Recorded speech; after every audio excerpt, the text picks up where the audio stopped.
what's up? This is JM, host of the Celebrity Grill podcast on iTunes, and you're listening to the Barbecue Central Radio Network. All barbecue and grilling, all the time. Barbecue! Let's go! We'll do it live. Okay. Well, do it live! I'll write it and we'll do it live! So to get that perfect barbecue, you use wood. Are you sure it's safe? Whatever. We put the lighter fluid on, strike the match, and... Oh! Should we call the fire department? That might be a good idea.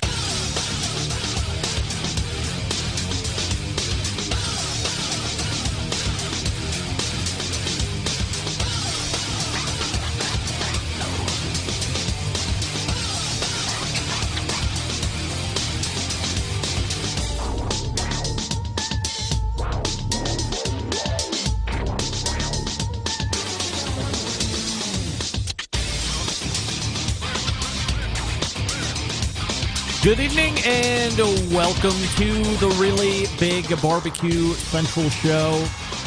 This is the show that talks about all things important in the world of barbecue and grilling.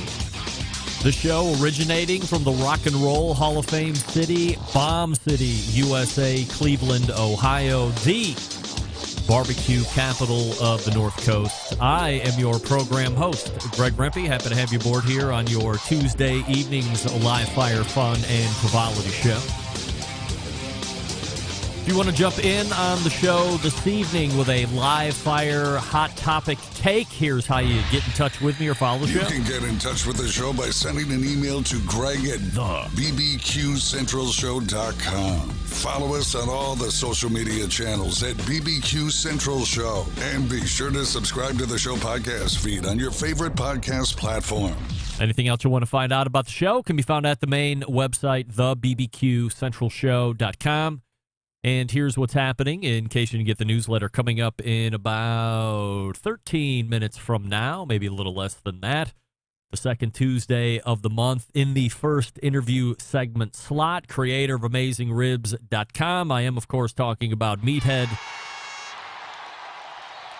We were going back and forth on what we thought would be best topics here this evening, and it was not a fight, but certainly a discussion on would talking about this second book be best topics for discussion, or should talking about what the difference between a drip pan and a water pan is, how they differ, why they're not the same, these terms should not be used in common, so on and so forth.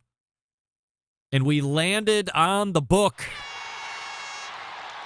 I could talk about Meathead's book writing, at least the attempt at the second book that has been gone on literally years and years. I could talk about it till the cows come home. I could do a 2-hour show on the second book of Meathead, whatever it's going to be called. Is it actually ever going to show up? The process that it has already gone through. To say that this second book, if it actually comes to fruition, has been a labor of labor would be the understatement of 2023. And I know there's a number of months left, but there is absolutely no stretching the truth to that statement. A labor of labor. And that might be an understatement, actually. So we are going to be talking about the book. We will be going into further discussion from there. And we will see what Meathead has to say about the book. But more importantly, maybe in 2023, you, the fan, the Centralite, has taken a shine to writing, and you think you are good enough to get published. Well, who better to talk to than a best-selling author, the one of top 10 cookbooks of all time in the history of all books, sold 250 million copies of the first book even. There are few authorities that are as versed to talk about this in such an expert way than Meathead. So that's what we will do here this evening. And we'll interact with you, the listener, as well. And that's Meathead. Then, 35 past the hour, of course, second Tuesday of the month in the second interview slot, none other than our pal Robert Moss from robertfmoss.com. Live fire topics to debate. talk about, explore further, get some history and education on. Robert always good for that. And that will wrap the first hour. Then we'll move to the second hour. And joining me there, a longtime friend of the show, a one-time sponsor of this show at multiple different points of this show's life, which, as we found out last Tuesday, is now into its 15th year of live shows, 2 years podcast before that. Somebody who has some of the most successful rubs, sauces, injections, and marinades on the market and has, since his launch, Kosmo.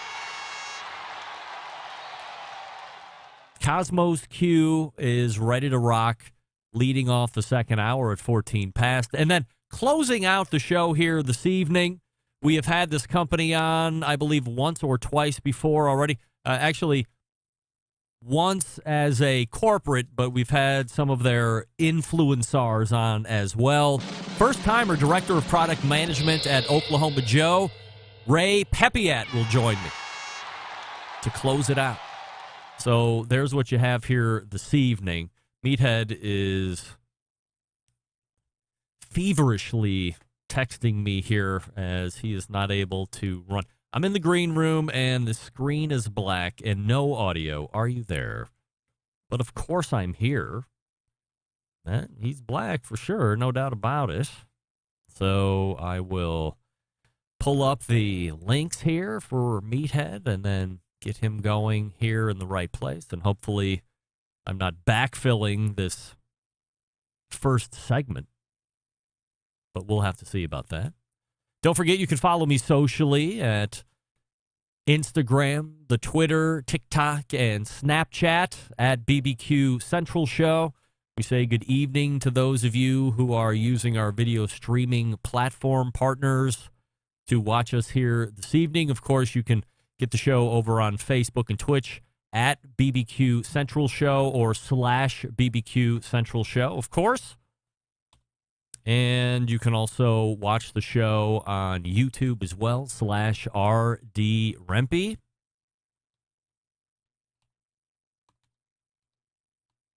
Sorry, typing. And we do have, and believe it or not, for the first time in many weeks, and I don't think there's probably actually anybody on here because we've let it dip, we are technically on Clubhouse as well. Is that right?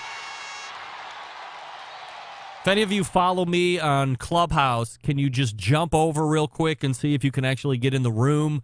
I think there is not going to be any way for you to hear the other side of this whole production, but in case I need to go to Clubhouse for questions or to interact, then go ahead and make sure that you jump in there and we can get you up here and see if it's actually working.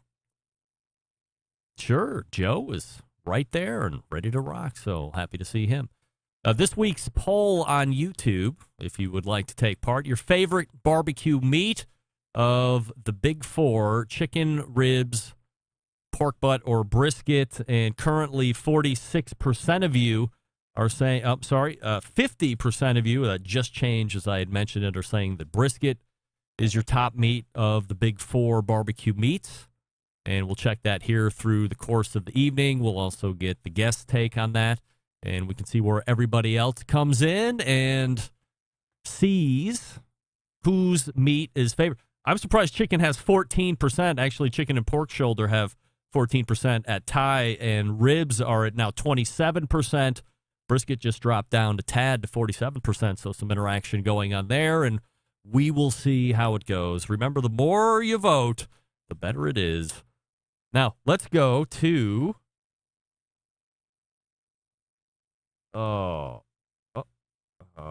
forget how to...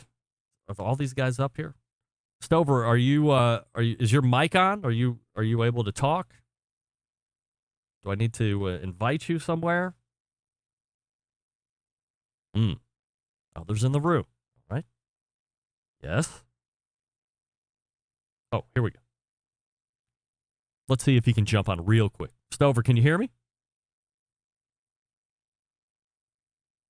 Well, here's the good news. In a new way of trying to work around this, it's not working any better.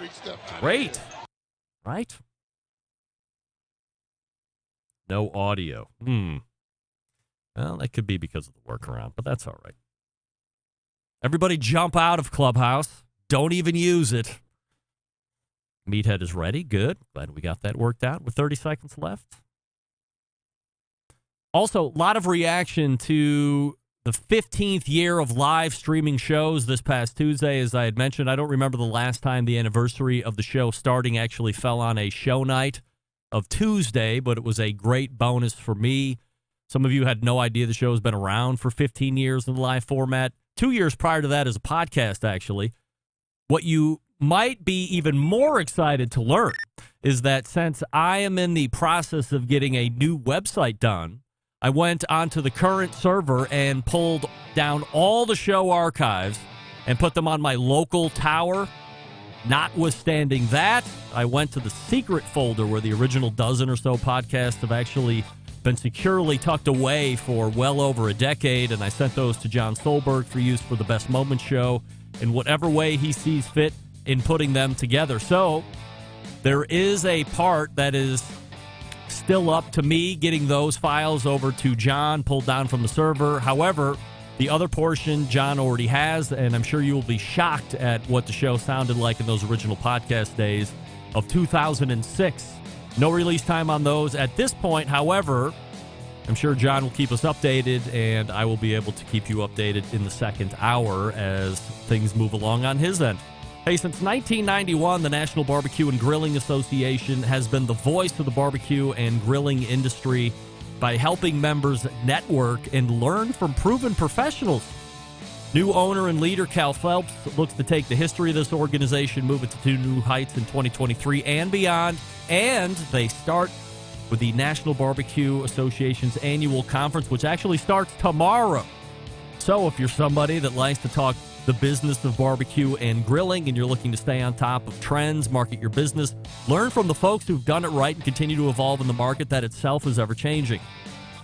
This conference should be one that you're attending starting tomorrow, but it's too late to register, so hopefully you've done all of that and you are going to start getting your information and questions answered as soon as Wednesday, February 15th. It's going to go through the 18th over there in the Celebration area of Orlando. So if you didn't make reservations, shame on you. Go to nbbqa.org and see what you might be able to get in video or audio replay if you're not a member already. If you are a member and you're missing out, hey, don't worry. You get it all on video. All the classes, all the education, all the specialty stuff. So consider becoming a member as well. Once again, that's nbbqa.org. That's nbbqa.org for all the information. And again, if you're not a member, consider it, because if you miss out like these great events that are starting tomorrow through Saturday, then at least you will have access on the replay. We are back with Meathead right after this. Stick around. We'll be right back. You're listening to the Barbecue Central Show.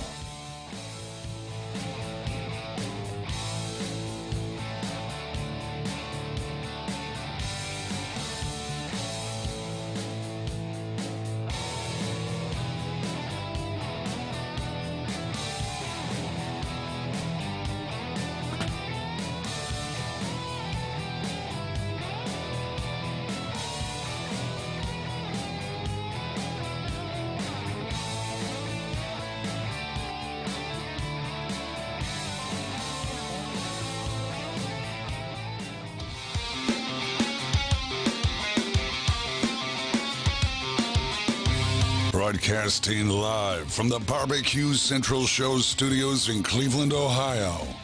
You're listening to the Barbecue Central Show. Once again, here's your host, Greg Rempe. All right, welcome back to this portion of the show being brought to you by cookinpellets.com, your number one source for quality wood pellets for all your pellet-driven cookers. Visit cookinpellets.com to buy the blends of pellets that CB and the gang are selling currently, or see what other products that they have currently available. That is cookinpellets.com. My first guest this evening, the creator of the most heavily trafficked barbecue and grilling website on the face of the earth. And in the second Tuesday of the month, you find him right here talking about live fire topics and such. We welcome back friend of the show, Meathead from AmazingRibs.com. Hey, Meathead. Hey, hello, Rempy, and hello, Centralites. Happy to have you aboard here this evening. And we were talking about topics to actually get through this month. We had two on the docket, and I thought it would be better to perhaps do a little left instead of going a little right, where a lot of folks might think we would go normally in this live fire. I want to talk about this book, Meathead, and I want an update on this book in the midst of writing it, as you claim that you are. So let's ask it in this way. If a listener in 2023 decides that I'm going to write a book, I have a niche in the live fire industry that I want to cover, I've done my deep dive, my due diligence, and I'm ready to bring it to market or publish or pitch it or however it goes, what's a guy or gal to do? Don't do it. I don't need the competition. Yeah, that's right. Stay out of it. You leave the live shows to me and leave the book writing for Meathead, and we'll both be very happy. That's right. I've had a lot of people come to me and say, you want to do a podcast? I say, no, I'm not competing with Rampy. Never. Oh, geez. It is a task and a half. The place to start is to get an agent. And if you don't know how to do that, you should consider going to Writer's Digest's website. I think it's writersdigest.com. They have a database of agents. I'm with the Ekus group, EKUS group. Sally Ekus is my agent. And she is, they do cookbooks primarily. I first met them at a conference, the International Association for Culinary Professionals.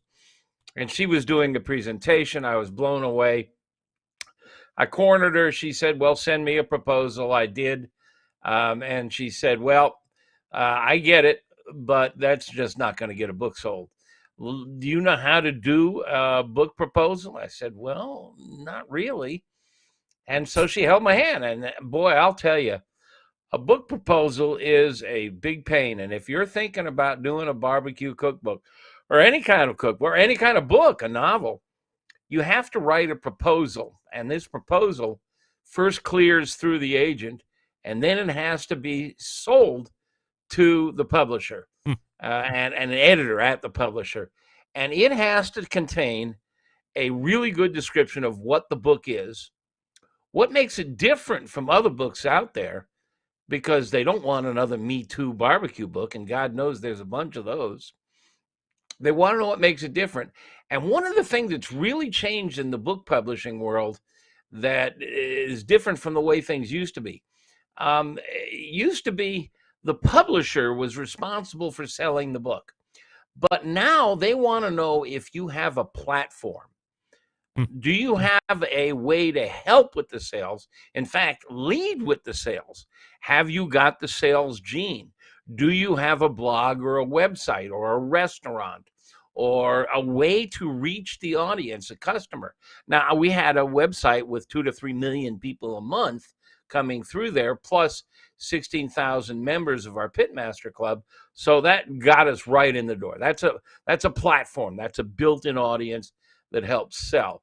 After that, you not only have to pitch your book concept, they want you to identify the competition. So I had to write a couple of pages of all the barbecue books that were, I'm going back to 2015. The book came out in 2016. Actually, 2014 was when I started the process.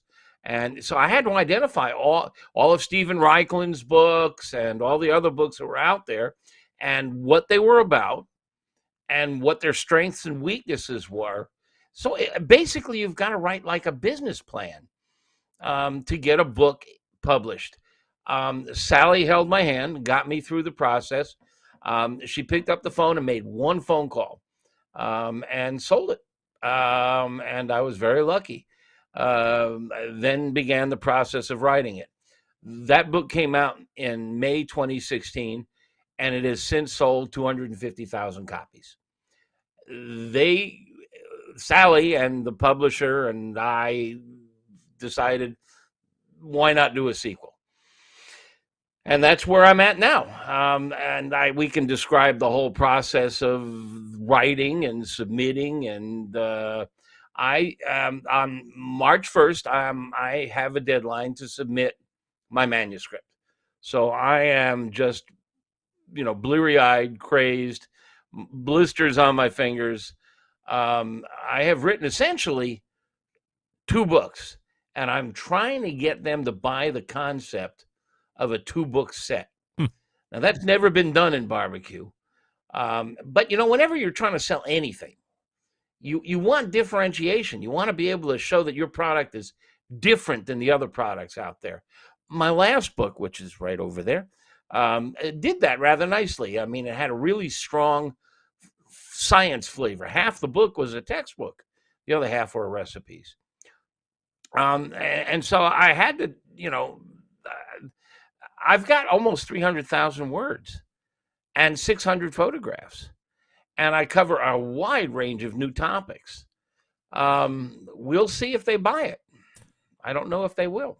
When you're originally talking to the agent and you're going over, they want you to pitch sales, show that you have a platform, show they have an audience. First thing that jumps into my mind, and what I've been seeing maybe over the last 3 or 4 years, is somebody like yourself or another guy I have on regularly. It's also a prolific book writer in the space, is Sam, the cooking guy. You're jumping in well before the book is released, going pre-sale, available now on Amazon or Barnes & Noble or whatever. Pre-sale. It was always the book dropped, and now you're doing the media circuit to try and peddle books out of the store or through the various online retailers. Is pre-sale even more important than the sale, because it's showing what kind of real engaged audience that you have, and whoever wants this number can see how much money they're going to make right off the bat the date the book ships? Well, not only that, but you know, books are expensive to produce. You're taking little thin slices of dead tree. There's 400 dead tree slices in my last book. And you not only have to buy the paper and the cover material, you have to print it. And that's expensive. All the page layouts and designs and the plates and the printing, and then its shipping is expensive. And you want it in as many bookstores as possible. Yeah, Amazon is probably responsible for half the sales now, but there's still bookstores. In fact, independent bookstores, shockingly, have done rather well lately. There's a bunch of them out there, which means the sales force. I'm with HarperCollins. My last book was Houghton Mifflin Harcourt. They got acquired by HarperCollins. HarperCollins is one of the biggest publishers in the world. They have a sales force, and they call on the bookstores, and they have to take orders. And so they have to have a sales sheet, basically, that pitches the book. So all that has to happen even before they run the presses. They produce what they call a blad, and a blad is usually 3 or 4 pages. It's a sales sheet that describes the book, has copies of the cover and the interior pages, all that stuff that goes on behind the scenes. I'm writing the words. Now, I'm doing something most published authors don't do. I happen to have a master's in photography, so I'm doing my own photography. Those 600 pictures are all mine. Same for the first book? Pardon? Same for the first book? Yeah, 400 pages. Well, there's some product shots in there, some grills and stuff that are the manufacturers. But 400 photos in there, probably 375 of them are mine. And I have an artist who works with me, and she did about 25 or 30 illustrations. All of that is photography, and then Photoshop and all that stuff that goes with it, and it has to be 300 DPI and all the restrictions on the photography. So I just finished last week getting all the photographs lined up. I'd say I have 95% of them lined up. Wow. Probably about another 5 or 10% I've got to reshoot because I don't like the quality of what I got, or I just need to shoot fresh. So the photography is just about done. The first book, I want a 2-book series. The first book is, again, a textbook. The second book is recipes. The first book is done. And now a good writer and a good publisher will want you to have what they call first readers. And I have about 7 or 8 first readers. Professor Greg Blonder at University of Massachusetts is the science advisor, and his name is on the cover of my last book. He's involved in this book as well. He's reading it. My wife is a microbiologist. She's reading it. Tamara Haskell from the Washington Post, who writes about food science and food politics, she's reading it. I'm working with Bridget Binns, who is a very experienced cookbook author, and she's reading it from a culinary standpoint. So I have all these people feeding back, plus my team, Clint Cantwell, who's our general manager. They're all reading the first half of the book and sending me their comments, which I now have to fold into the manuscript before I turn it in March 1st. Here's the question of the night from Johnny Maggs, host of the Pit Life Barbecues podcast. Is there a time when this book will actually be released? I would imagine it's probably got a date of 2024 attached to it. Typically, now again, it depends on the publisher. There are some lower grade publishers. I get pitched by them all the time. Hey, how'd you like to do a book on griddles? And you just write it, you turn it in, they barely edit it, and it's out in paperback in 6 months. With HarperCollins and the big publishers, the turnaround time is a year minimum. I'm turning mine in March 1st. We're shooting for a May 2024 publication date. I'm asking them to pull it up to April, but right now it's scheduled for May 2024. So do you worry that when you're writing a book and you've been doing it for the last couple, I mean, this book has been more than the last couple of years, but do you ever worry about whatever content you've been writing is going to go out of style or out of fad, or do you try and keep it evergreen no matter what? Yeah, I mean, like, for example, the bacon section, I mean, really hot right now is flavored bacons. Well, I've been writing about, doctoring bacon with seasonings and sweetening it with sugar and Heath bar crumbles and stuff for years, but it's really catching on now. So I'm, got some of that in the book, but I'm worried, not worried, but I'm a little concerned, that this fad will have blown away in a year. So you worry about that. There's koji in there. There's other stuff that's being trendy. Sous vide. Will that have come and gone by a year from now? Yeah, you worry about that stuff. Smoking Joe's Pit Barbecue on the Instant Chat is asking that since you have a degree in photography, are you able to give the listeners best settings for indoor food pictures? Now, to me, I just take my Google phone, point and shoot, and have it hit the enhance to make all the corrections, and I upload it. But I would imagine for the photography nerds, there's f-stops and other such nonsense you would recommend. Well, these new mobile phones are phenomenal. Our Pitmaster Club members are constantly photographing the stuff they cook. And we have a section in the Pitmaster Club called Show Us What You're Cooking.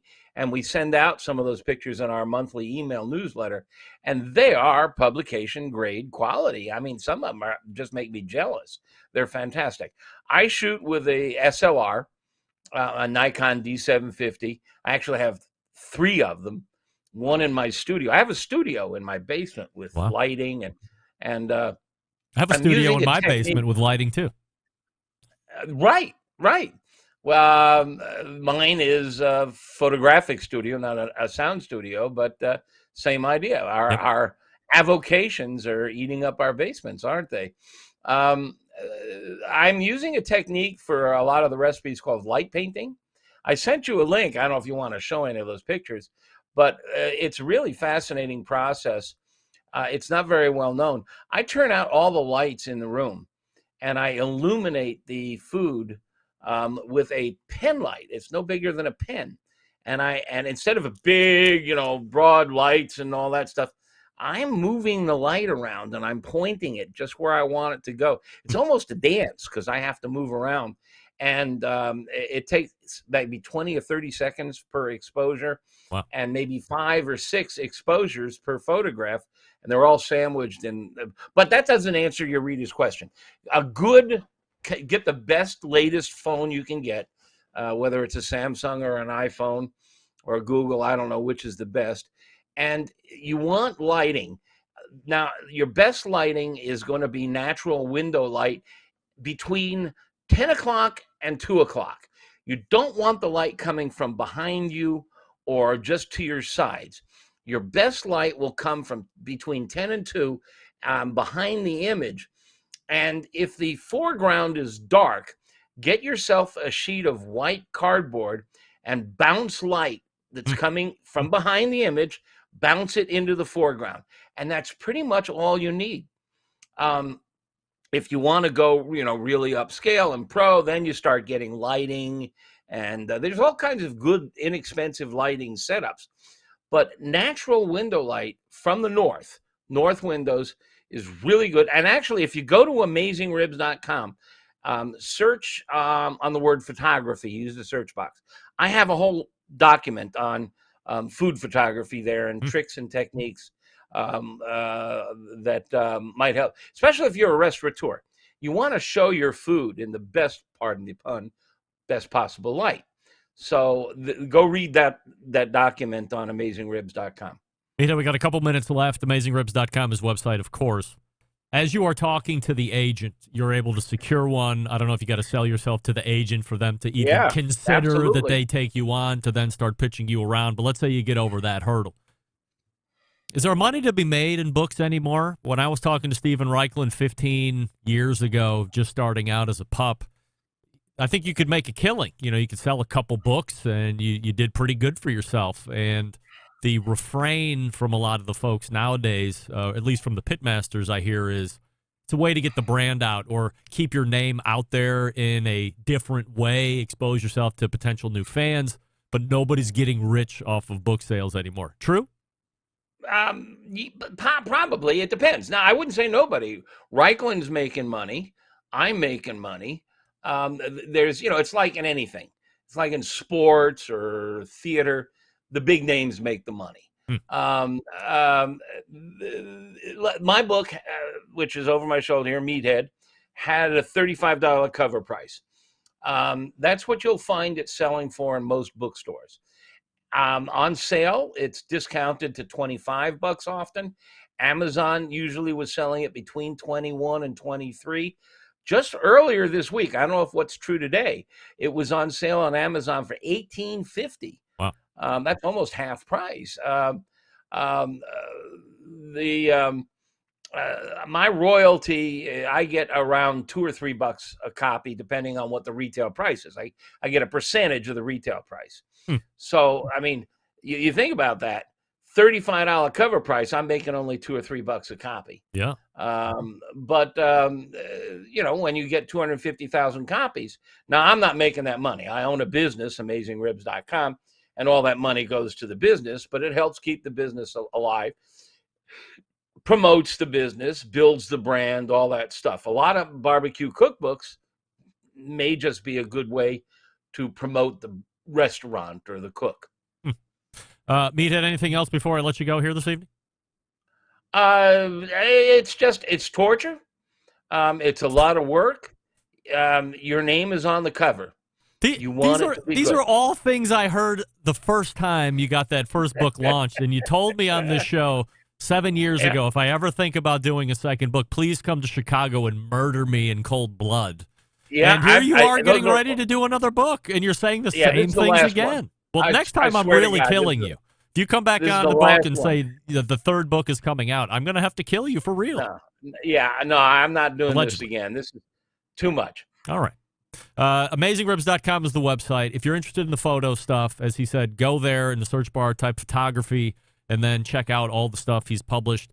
He is a degreed photographer on top of being an expert in the live fire industry and showing up on this show twice. On the second Tuesday of every month. Meathead from AmazingRibs.com. Meathead, always appreciate the time. Thank you for reserving some time here on your lover's Valentine's Day, and we will see you in March. Always good talking to you in the Centralites. There's Meathead right there. Once again, if you didn't know, AmazingRibs.com, the website. And if you're just tuning in and you're looking for photography, because Smoking Joe asked, go to AmazingRibs.com, and in the search bar, type photography. You'll have tips and tricks right there listing how to get your best pictures. Why not? Robert Moss is ready to rock for the next segment. Pits and Spits are the best looking, best cooking smokers and grills. Pits and Spits offers a full family of products, including traditional offset smokers, wood pellet grills, charcoal grills, travel grills, combination pits, fire pits, and much more. They've been the only, well, one of the only American fabricator shops that have focused solely on smokers and grills for almost 40 years. Why is that important? They're able to put an emphasis on quality and design, locally sourced materials, and unmatched attention to detail. From the fully welded barrels to the heavy gauge steel, they bring both function and beauty to life. Pits and Spits builds every product with the intention it's going to get passed down for generations to come. Whether you're in competition barbecue or you just want to take that backyard barbecue and grilling game to the next level, there's a product for you. Check them out at pitsandspits.com/BBQ Central. That's pitsandspits.com, all spelled out, /BBQ Central, and use promo code BBQ Central for a free spice pack. When you order $500 or more worth of products, or you buy a grill or whatever, that's BBQ Central at checkout for the free prize. All right, we'll talk to Robert Moss right after this. Stick around. We'll be right back. You're listening to the Barbecue Central Show.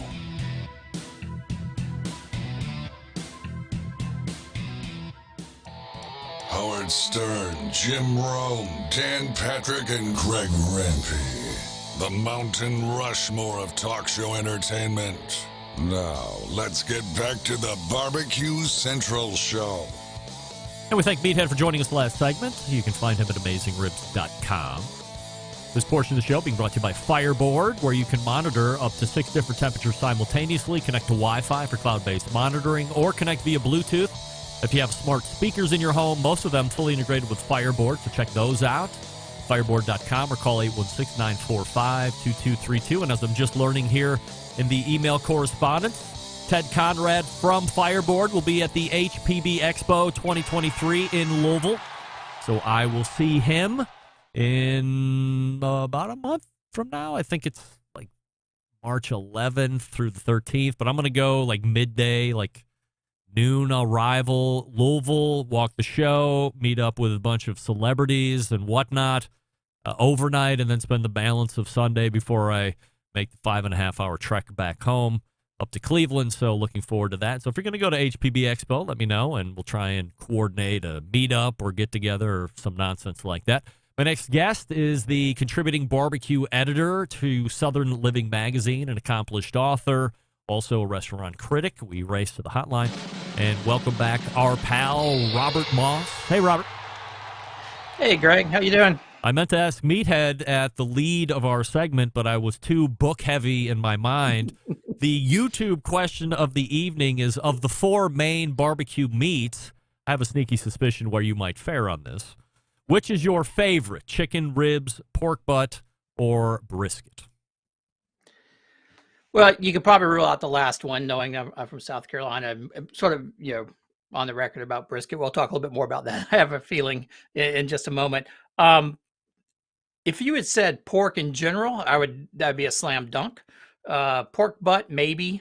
I like all things pork. So if you said a whole hog, that would be my absolute. Is that a cut of meat? Not exactly, but that's my favorite meat to put in a pit. All right, so whole hog for Robert Moss. Not on the offerings, but currently 40% are saying brisket and ribs at 35%. So I'm surprised. I thought there might have been a little bit of a boat race. Ribs are coming back here. Absolutely. Yeah. I thought it was going to be a little bit of a boat race for the brisket, but people are hanging tight with a bunch of the other options there as well. So good to see a little diversity. I wanted to start this evening with something that I thought, maybe it's 3 weeks ago, maybe even a little bit longer, when I first saw it hit social media from our pal Daniel Vaughn, the barbecue editor over at Texas Monthly. TMBBQ.com is his website, by the way. All of a sudden, he rips off this what I called reckless social media post about the fourth slice of brisket is the best slice of brisket. I had never heard anything about it. Of course, everybody from Texas, when I had mentioned it, shot me direct messages and emails going, oh, you're a host of a barbecue show. You've never heard the fourth slice thing. But everybody was a friggin' expert all of a sudden, but I was out in the dark. No shame in that. It's not the first time. It won't be the last time. Are you familiar with the fourth slice of brisket, thanks to our pal Daniel Vaughn? And what do you think of this?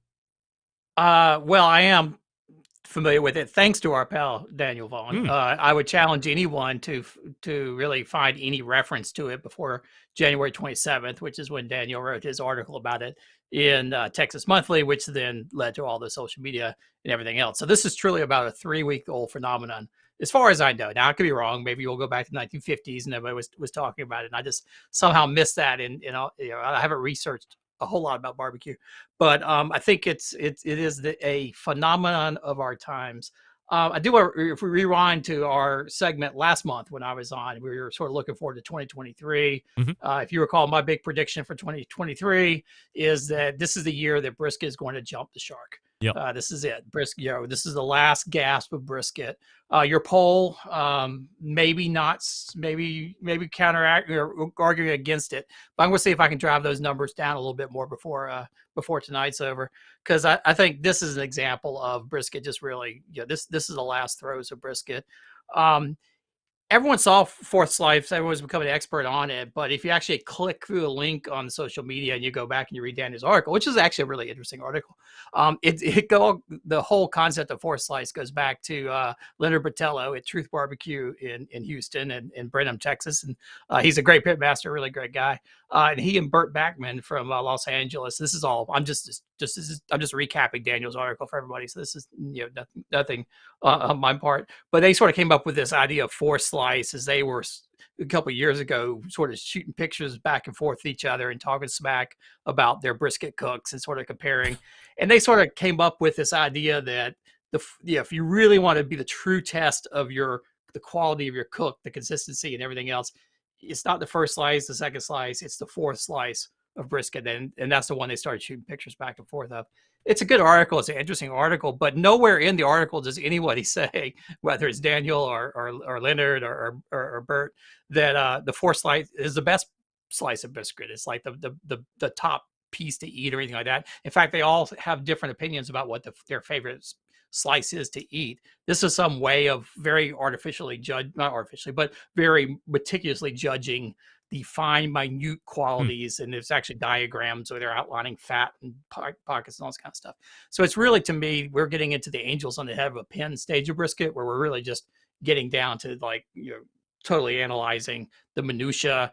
And then social media blows it up, and all of a sudden people are asking for the fourth slice at your nearby barbecue trailer, which is sort of insane, if you ask me. Those were my two thoughts. We'll get back to what my minutia thought here is in a second, but the first thing I was like, I had texted Daniel Vaughn. I said, wow, I hate to be you, because all these a-holes are going to be walking into their favorite Texas barbecue joint and asking for just the fourth slice of brisket. And he's like, well, they're going to say, go to the back of the line. Yeah, but maybe the next person.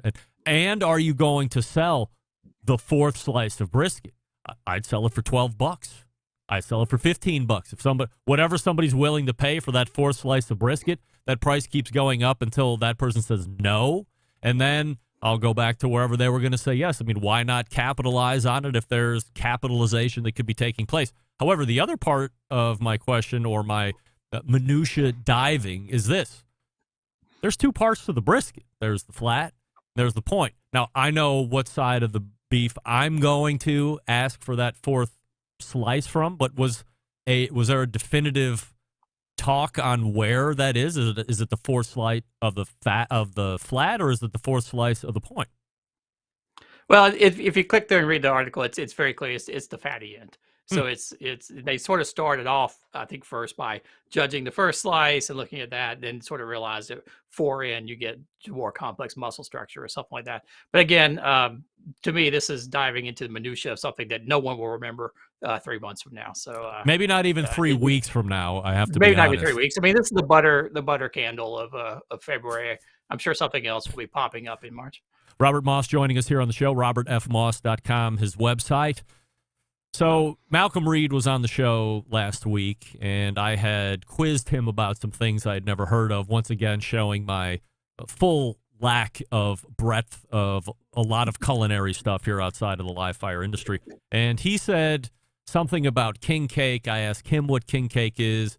He tried to describe it best as he could as we were jockeying through a bunch of other topics through that segment. But you have a little further insight on king cake, so please educate. Yeah, I do, and I'm afraid this whole segment's going to make me come off as just like super grumpy. But king cake is another thing that sort of sticks in my craw. I had never heard of it myself, and I'm growing up in South Carolina, close to New Orleans, right? Not we're in the South at least. I never even heard of it.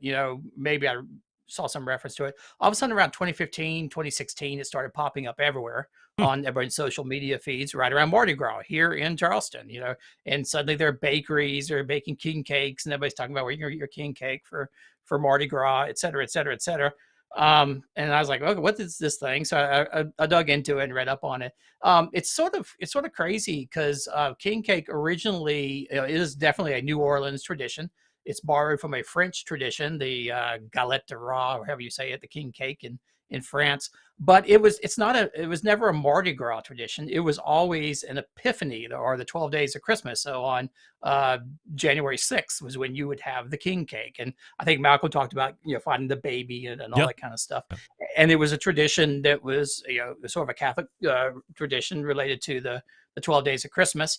And New Orleans being New Orleans, everybody liked king cake, so they started eating it on the 7th of January, then the 8th of January, then maybe all the way up through Lent. The beginning of Lent when you would have to sort of tone it down a little bit. Somehow when it got started to migrate outside of New Orleans, which is less than really 10 years ago. Again, you could never see a king cake in Charleston, South Carolina 10 years ago. All of a sudden it took on this Mardi Gras association. So Mardi Gras and beads and everything else, but it's really a Christmas cake. It really belongs back with the Christmas holidays. So anytime, Mardi Gras rolls around, which I think is a week from today, everybody starts talking about king cakes, and I just start getting grumpy and harumph about it and say, save that for, it's like the Cinco de Mayo of cakes. They're not readily available up here in Bomb City, USA. However, the other item that I talked to Malcolm about, which only shows up in February around Mardi Gras time, is this punchki, which looks like a jelly-filled donut, except maybe it's a little bit more heavy on the egg yolk. It's a little bit more beefy as far as mouthfeel and toothiness, and it's usually filled with dates or prunes. You get some lemons, some apple stuff, whatnot, but typically not stuff, as I told Malcolm, I'm not necessarily somebody that likes a lot of sweets per se, but some of this stuff is filled with some pretty wicked stuff that I wouldn't really be keen to trying anyway. Are you familiar with punchki at least? Not really. I mean, I think I've vaguely read about the name somewhere, but certainly not something that I've seen down in my neck of the woods. All right, so a couple other topics here that I want to talk about. Are you going to be going to either? Well, I assume you're not going to MBBQA. That starts tomorrow, runs through the weekend. I think that's tomorrow. Yeah, down in Orlando. No, not this year. So I will not be there. Will you be going to the HPB Expo in Louisville, Kentucky, March 11th through the 13th? No, I will not. But I mean, the kind of writing I do doesn't really lend itself as much to that kind of conference. I tend to go more to the the big competition, not really the competition, the big festivals and cooking events and the restaurateurs or type events, not so much the HPB.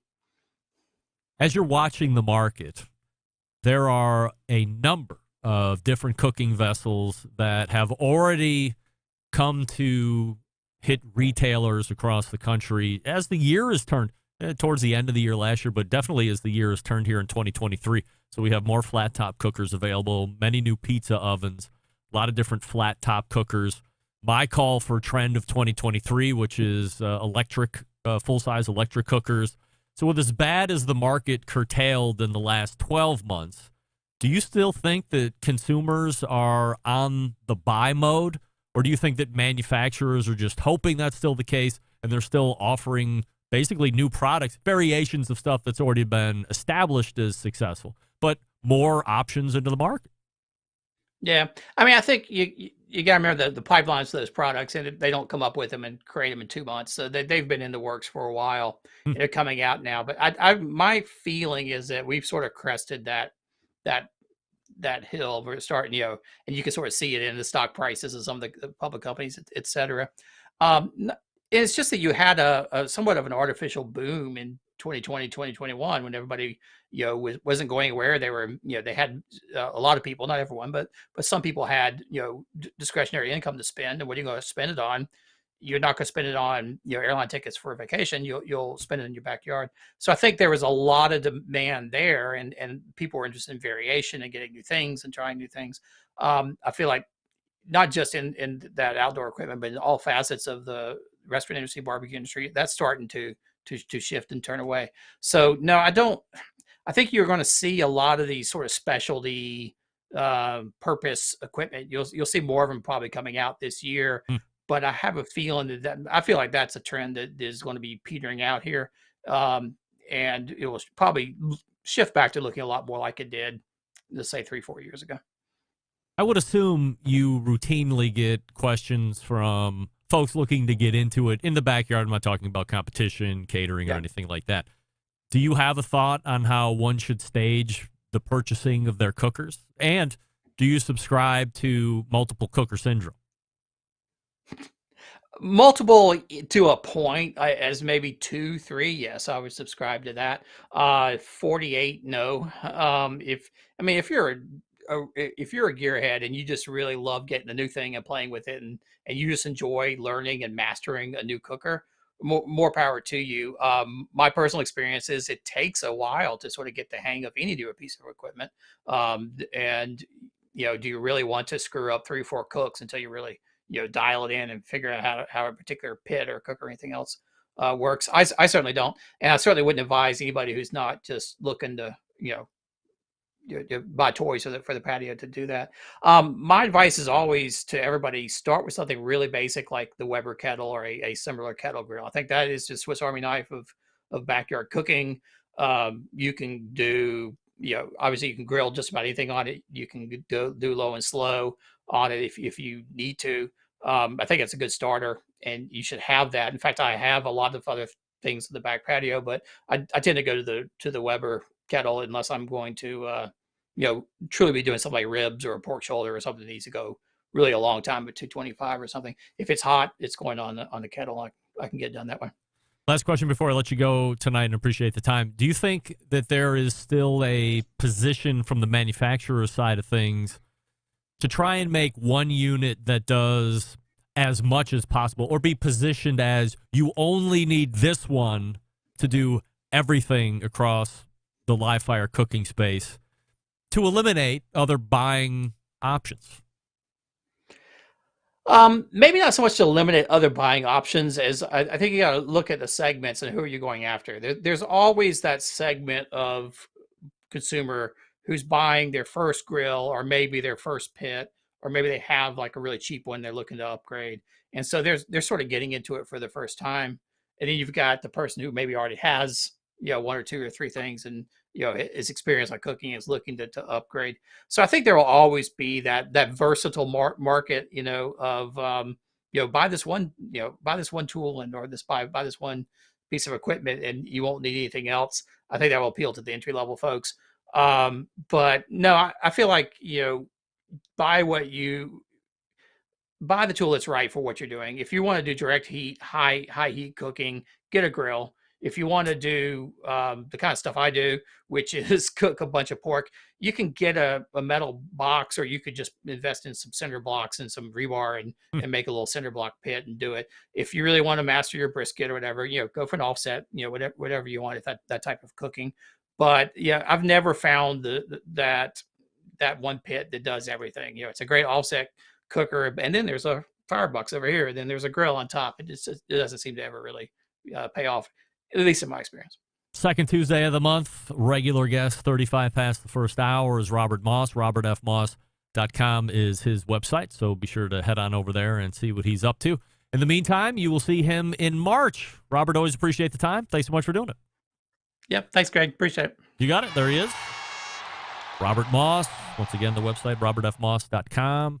And at some point, I'm sure that Q Sheet will come back out again. We're not holding our breath at this point. We all would have been dead for months at this stage of the game. Believe it. Green Mountain Grills has some of the best pellet cookers out there on the market today. So if you're in the market for a quality pellet cooker that doesn't claim to do everything great, like, could you grill on it? Yeah. Is it the traditional grilling experience like you would talk about with real high direct heat? No. But 2 different lines to choose from, so you have options there. You do have the choice line. You do have the prime line if you want to save a couple bucks. Only have one size option. Then the choice line is the one you want to go with. If you don't care about saving some extra bucks, you want a little bit more of a robust build on the chassis. You want some different size options. You want some look-in windows on the main cooking chamber and on the pellet hopper. Then the prime line is the one you want to take a look. Both are sold through dealers only, so go to greenmountaingrills.com, find a dealer near you, then visit the dealer, look and feel and touch all the different options and models, and then find the one that's best for you, get educated, get it home, and then have success right out of the box because you're educated by the professionals. No buyer's remorse here. That's what they don't want. That's why they go through the dealers, to get you educated right off the bat. All of them accommodate the pizza oven insert, which I will be using this coming Saturday evening after volleyball tournaments downtown Cleveland. So if you want to stop over for a high heat pizza, please let me know. We're happy to have you over for some pepperoni or sausage or whatever you like to put on your pies. It's like Boom's Pizza, but at the Rempe household. Why not? GreenMountainGrills.com. That's GreenMountainGrills.com. We're back to wrap the first hour right after this. Stick around. We'll be right back.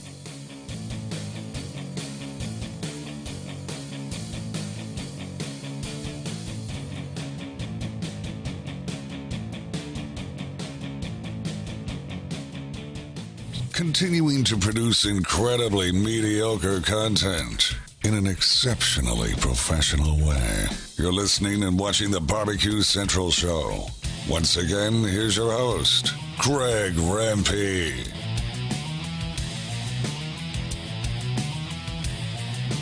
Welcome back.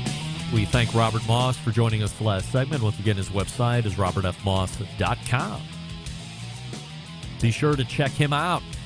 And as I said, maybe that Q sheet comes back. Andrew Barnhart in YouTube is writing in, does anyone have any reviews on the Masterbuilt Gravity series? Love the concept.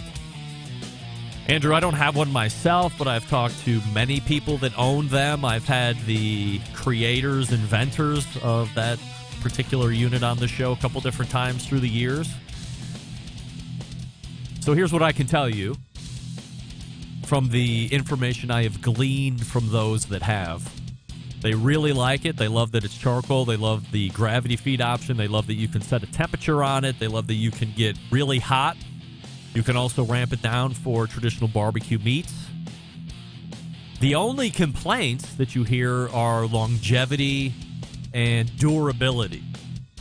But Masterbuilt has never been one that is looking to invest top quality money in the best componentry, the best builds, the longevity. They're meeting price points by and large. That's what they do, and they do it really well. And I would say the Gravity series of cookers, I think there's a couple different sizes to choose from at this point, are the best-selling Masterbuilt products, at least in our niche. The folks that really are into it really like the Masterbuilt Gravity Feed series cookers that have them.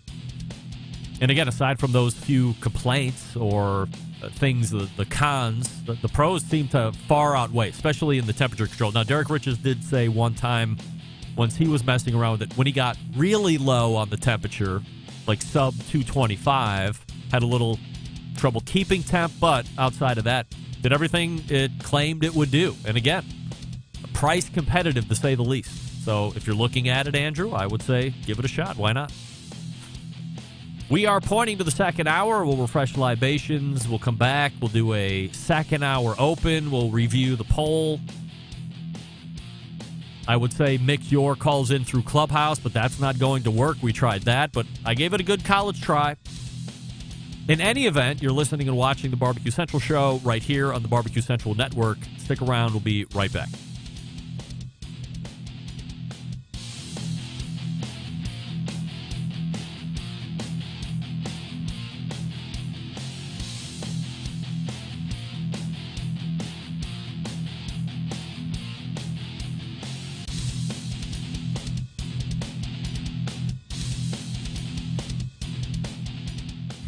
Hey, this is Helen Paradise from SoCal, and you are listening to the Barbecue Central Show.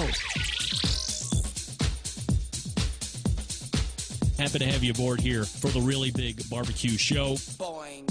We cook because we have to, and we grill because we want to. Hit me! Fine, how's it going? You have a great show. I'm a big fan. So what seems to be the problem here? This man looks like he's dead, and he's in the crackle. Charbono! It's all about the charbono, dude. Succulent fish. What? He ate 54 wieners. So listen, Lavernius, shut your face. I'm shaking like a dog shit peach seeds. We have top men working on it right now. Top men. And just like that, we are into the second hour. It's the Barbecue Central show, where we talk about only the most important live fire barbecue and grilling items that have taken place over the last days, weeks, and months, depending on where they're at in the news cycle. The show airing live every Tuesday night from 9 to 11 p.m. Eastern. Podcast will start tomorrow, hour number 1 Wednesdays, hour number 2 on Thursdays, and we'll talk about what's going on Friday here in just a second. Still to come on the show this evening, Kosmo from Kosmo's Q, rubs, sauces, rubs, and sauces and rubs. Ray Pepiat from Oklahoma Joe's will close out the show this evening. We say good evening to those of you watching the show tonight through one of our audio/video streaming platforms. You can go to Facebook and Twitch/BBQ Central Show to watch, and you can also watch over on YouTube/RD Rempe, where we do have the weekly chat, and getting you up to speed on the question of the 4 main barbecue meats, which is your favorite? Currently, 39% of you are saying that brisket is the winner. A very close 30% is ribs, and then pork shoulder after that at 17%, and chicken at 13%. Currently, my favorite of the 4 is chicken. I think chicken are great. Chicken is a blank canvas. If you have new rubs and new sauces that you want to try, you can lay a nice smoke profile on the chicken. You can put your new rub or your new sauce or a combination of all of that on the chicken and really get a true taste of what this new rub and sauce combination are, or just independently from each other. Hard to do with brisket. You don't want anything, I don't want anything sweet when it comes to brisket. However, ribs and pork, completely the opposite. I'm going to trend a little bit more on the sweet side. I'll do vinegary on pork shoulder, especially for the pulled pork sandwich. I'll also go vinegary more on the sauce side for the ribs. I'm not an overly sweet rib person. But right now, chicken is good. Now, maybe in a couple weeks when we get out to Houston for a quick run, unrelated, we might hit some Pinkerton's barbecue. Maybe we'll go to Truth, like Robert Moss was talking about, get some real Texas barbecue, and maybe that'll change my mind. But as I sit here in Bomb City, USA. Thank you, David. Then Cleveland. I am a barbecue chicken guy at the moment. Coming up on the best moments of the Barbecue Central show in 10 minutes or less this coming Friday, episode 269, taking you back to February 2nd of 2013, so 10 years ago. And being featured this time around is one of the best competition barbecuers to ever light a fire, especially if you are talking about FBA or Florida Barbecue Association events. Definitely on the short list of best ever in that sanctioning body. He also got into the sauce business and has had great success there as well. Of course, I'm talking about the pitmaster of Swamp Boys barbecue team, Rob Rub Bagby. Yes. I think if you were to go around to the cooks both in the Kansas City Barbecue Society and the Florida Barbecue Association and ask what kind of person Rub is, 100% of the people will say he is the best person ever. And they will also say most of the time, if Rub's at an event, everyone else is trying to grab reserve for the weekend because it's really going to be tough to get the grand championship away from Rub that day. So if you haven't made his acquaintance yet, you'll want to check him out this coming Friday. And by the way, it does appear that the Swamp Boys barbecue sauce is still available for sale. Looks like there were a few different flavors, maybe 3 or 4. So if I'm not mistaken, I believe our pal, friend of show, Jim Elter from Sweet Smoke Q is actually the company that packs that sauce. Don't quote me on that, but I believe I remember Jim saying that in a previous interview. So I hope you enjoy this particular segment. And don't forget, you have to subscribe to the show podcast feed in order to get the best of show on Friday, just like you need to subscribe to the feed if you're not a live viewer and you look to consume the show at your convenience, which is the way most of you do anyway. Also, if you would like to hear a past guest or segment that might be lost in the show archives, at least in your estimation, shoot John an email and let him know to pull it out and get you a show going. JON@thebbqcentralshow.com. That's JON@thebbqcentralshow.com. So a few different updates here. Number one is the new website construction and launch. I have nothing to share on that. There is a growing percentage of me that believes I have been swindled out of a minimum of $750 from this particular web place. I can't say for sure yet, but if we're just going off of gut instinct and gut feel, I think I've been jammed up. I don't think this new website is ever going to show up. It's going on 3.5 to 4 weeks. Communication a couple weeks ago, I said, was intermittent at best, and it might have ticked down a bit from being mostly radio silent to every now and again we get above board, get a little bit of a conversation going. Usually it's text messages. I still don't believe this company is in California, not for 1 second. I'm not going to give the name of the website yet because in case this guy named Nick, which I doubt his name is, Nick, is A, listening live, which I doubt it. He's too busy spending my money. Or B, they actually produce the website and I like it. My expectations aren't high. My current website is a piece of crap. It's old, it's outdated, it's visually unappealing, it's very unsexy in all of the ways that a website could possibly be unsexy. So to get it updated at a cost, what's the old sales saying? If you want it quick and you want it good, it's not going to be fast. If you want it quick and fast, it's not going to be good. Like, which two are you going to pick? So I wanted it cheap and good. So obviously I'm caught with it's not going to be fast. And believe me, it's living there. It is definitely not fast. However, I will make sure that I reserve full blast until the guy just goes completely ghost or tries to drum up some other weirdo charge, and then I'm just going to have to step away knowing that I just gave this guy money after the it's potentially aggravating, but we'll leave it at that. But you don't care about that. You want this update. What's that? The cat piss update. Uh-oh. That's right.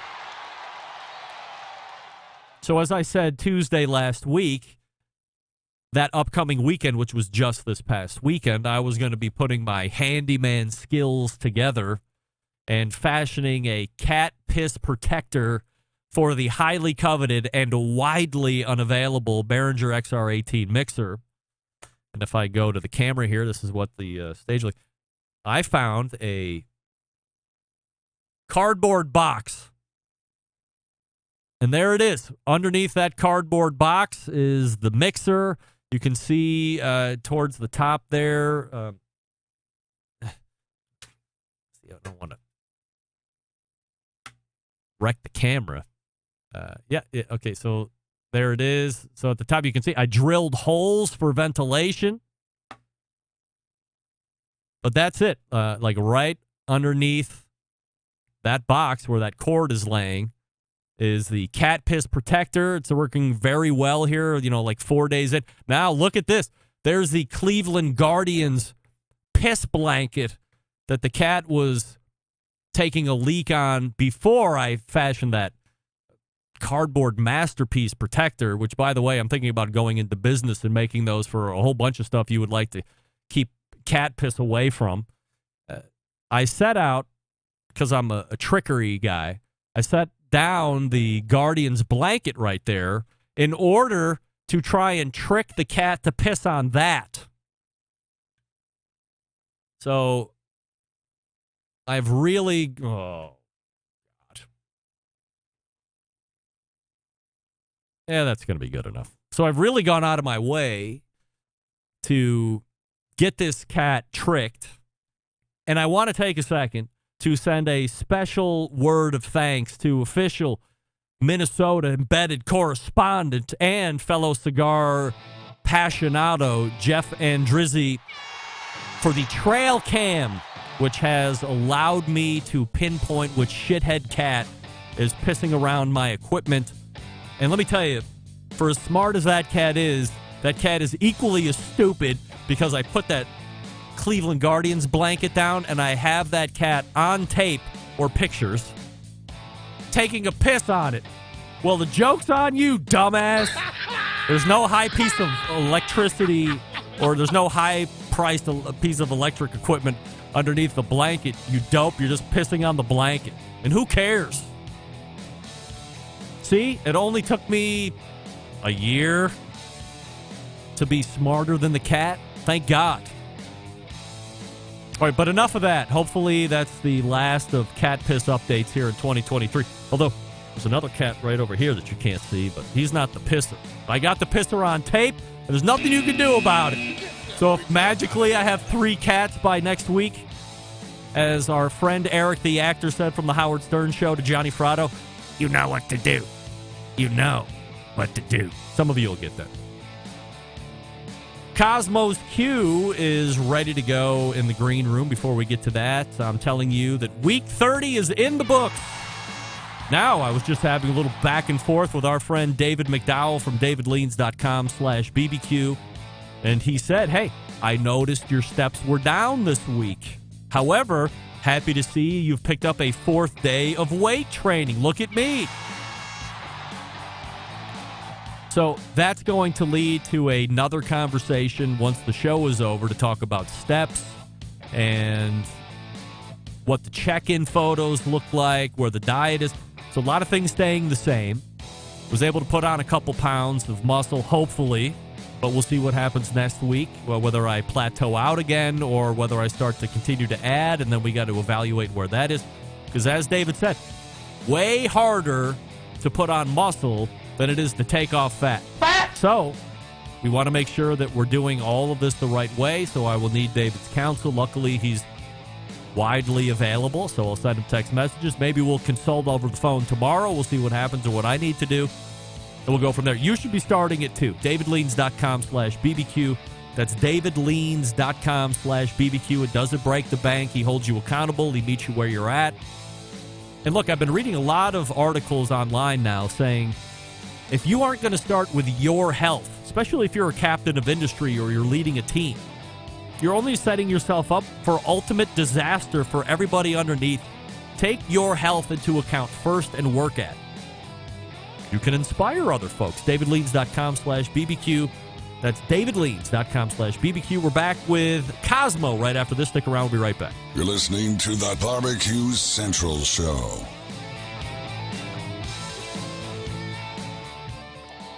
Howard Stern, Jim Rome, Dan Patrick, and Greg Rempe. The Mountain Rushmore of talk show entertainment.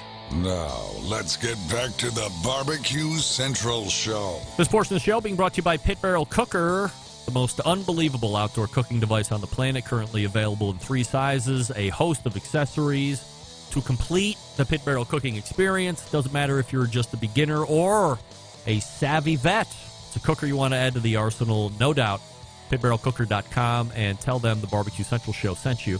My first guest in the second hour creates some of the most popular rub sauces, marinades, injections on the market today. He has been a successful competition barbecue competitor. And let's not forget, a world champion in the SCA steak cook-offs. We race to the hotline and welcome back our pal, Kosmo. Hey, Kosmo. There's no Kosmo there at all. Get that big stuff out of here. Look at it. Wait, there's Kosmo. Hey, now. Hey, what's up, brother? You were like frozen for a second. I did the whole run up, and then you just had like the same look looking down. I was like, uh-oh, he's not there. But now we're back ready to rock and roll. Kosmo, last time you were on the show, we talked about what it might take for you to sell the whole Cosmos Q empire. 6 months later, which is now here in middle of February, on the Lover's Day of Valentine's Day, so I appreciate the time you might be taking away from whatever lover you have potentially waiting in the wings here this evening. You're still here. You're still Cosmos Q. You're still best-selling rub sauces, marinades. But have you gotten any suitors between last we talked? No. No. None yet. But we're not. We're currently not actively, checking. You're not actively checking, but are you always on the listen? Well, yeah, we're always on the listen, and there've been some people that have approached us, but we really enjoy what we're doing. So how long do you see yourself in this part of the business? That being the accessory business of rub sauces, marinades, soaks, blah blah blah. It's funny. That's a great question. I don't see myself doing too much different. I'll always be in this in some way, shape, or form.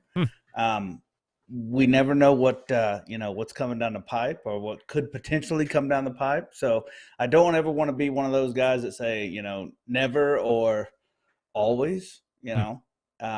But this is my passion. This is my calling. This is what I was made to do. Do you feel obligated to, let's say, keep people employed? And do you ever worry about, or does it ever cross your mind that perhaps the passion can burn out, but your loyalty to others ends up being an anchor of some degree? Yeah, I think that's true for most entrepreneurs. The people, It's different when it's not just you, right? Yeah.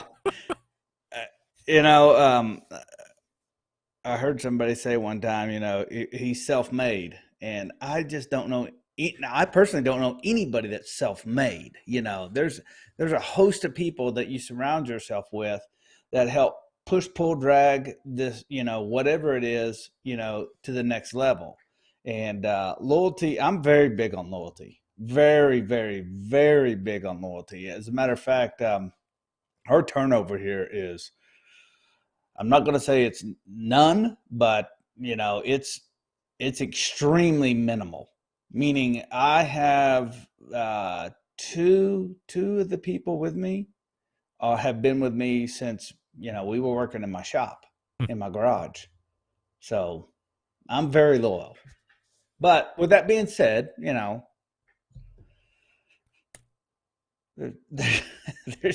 I'm picking and choosing my words wisely, if you can't tell. So here's loyalty, and then here's, I don't know, something else. If loyalty is really big for you, like what does it take for somebody to either lose their loyalty value with you, or can you hang on to somebody that has been daggum loyal, but they're really a boat anchor when it counts? No. Boat anchors I don't put up with. All right. At all. No matter the loyalty. no matter the loyalty. All right. Love you to death, but if and I always give this analogy in our business, we're all in a raft and we're all paddling. And anybody that's ever been on a raft ride, that's the closest you'll ever come to killing somebody with an oar, because it never fails. You got one person rowing way too hard and three others not rowing at all, or you're just spinning circles. And the key to getting down the river or whatever you're traversing is, I don't need you to row harder than everybody else. I just need you to row the same as everybody else. Mm-hmm. Now, obviously, if the harder people row, if you can raise that capability, that's what you want in your company. So if I look around and you're not rowing in the raft, or you're screwing around making a sandwich or something like that, then, for lack of a better term, we'll toss you overboard. Kosmo from Kosmo's Q joining us here on the show. If you didn't know, Kosmo's Q, the letter Q.com is the website. Some of the best, most popular rub sauces, marinades, wing dusts, an incredible number of products that he's got going out, all very successful. I meant to ask you in the lead here, the YouTube poll question this evening is, of the four main barbecue meats, which is your favorite? Chicken, ribs, pork shoulder, or brisket? Where do you weigh in on that? For me, it'd be brisket, then ribs. All right. Well, believe it or not, I can't believe it. A Barbecue Central Show exclusive news update. This is Greg Rempe reporting for the Breaking News Desk here in Cleveland, Ohio, the city that breaks the most live-fire breaking news across the nation, nay, the globe. There is a new poll update with 39% of the vote now in the lead. Ribs has overtaken brisket, and it's only taken an hour and 20 minutes. Brisket has been in the lead since the start of the show, but ribs is now kind of running away with it. We'll see how that trends out here through the rest of the evening. So how is business? The last time we had talked, the live fire industry was just getting over the best 2 years that anybody had ever seen in the history of ever as it relates to barbecue and grilling. But then the bottom falls out. Things are starting to correct at a rapid rate. How do you weather the correction in the industry? The one thing that we try to stay focused on more than any is customers and nurturing that relationship. We have been very blessed. We did well through the pandemic and after the pandemic, and that's not the case for a lot of industries. Not only in the U.S., but around the world. But I also think that there's a shift coming in. I heard you talking about, eating healthy and things like that. And a lot of people don't know that you can eat barbecue and eat healthy. Yeah. And I think a lot of homes are moving away from eating out as much to more cooking at home. And if you're going to cook at home, you may as well, cook with the best, get you some Kosmos. So would you say that in the pandemic, people are forced to stay home and cook, then the pandemic relaxes, people go out because they haven't been able to go out, so they're getting this bug out of their system. And then as you talk about, well, maybe we liked cooking at home. Maybe we liked being able to save some money or make it the way. Maybe we became really good cooks. We're realizing eating out doesn't have the same cachet, doesn't have the same great taste that it once did because we've been able to hone the skills, and they're just preferring to stay at home. No, I do think a lot of people are preferring to stay at home. Yep. And couple that with the industry. I know there's it's really difficult to find help right now. We went to a restaurant the other day, and we sat there for almost 2 hours, and they had all the managers in the kitchen, some of the wait staff in the kitchen, and they told us, they said, we can't find help. And unfortunately, when that happens, usually the first thing to go is the quality. Yeah. And then when you go out and you spend that much money and you go, man, I could have made this at home, but better, then you kind of is what it is at that point. Do you still have new products in the hopper at this stage of your products career? We do have new products. One thing that we did do post-pandemic is pull back on releasing them as fast as we were. One of the things that we've noticed is just because I have a great idea doesn't mean the consumer base wants it. So we started something called the Cosmos Lab. Currently, it's called the Test Kitchen. We're going to switch the name over to the Lab just because it makes more sense to us. And it's a private community where we do monthly drops of flavors that we don't have on our site. Just last Friday, we launched our Lab Test Kitchen Cajun rub. And what that is it gives these people the opportunity to buy it. And then what we do is we put it on a keep or kill list. So it's you get a vote on it, and we want to hear like what your actual thoughts are. Let us have it. If it's good, let us know. If it's bad, let us know. If it's something you would change, like give us your feedback, your actual feedback. And that's something that we're in our second month on, and it's really doing well for us. But it gives a sense of inclusivity to everybody, meaning, it's just not something I pulled out of my rear. It's something that, I may have pulled out of my rear, but we do what we call a soft launch on it, and then actually get feedback and, do people want this? Is there a market for this? Is there a space for this in all the SKUs that we have? And it's super fun because everybody it's so cool just to see everybody cook all the different things. And I sit there and I go, oh my gosh, I would have never freaking thought of that. So there is a chance, though, that you buy that Cajun rub and for whatever reason it doesn't hit the Cosmos Q benchmark to actually bring to the normal offerings portfolio, and it's a one or two time thing, and that's it. It's done. It's done. What's the best product outside of this lab thing that you have going on now? But before that, what's the best product that never saw the light of day? Oh, man. There's a lot. I've done a lot of different There's injections. a lot? Yeah, there's a lot. There's actually a lot. Wow. I have four. We did a peach pork injection. Wow. That was phenomenal. Why does that not come to market? Too niche?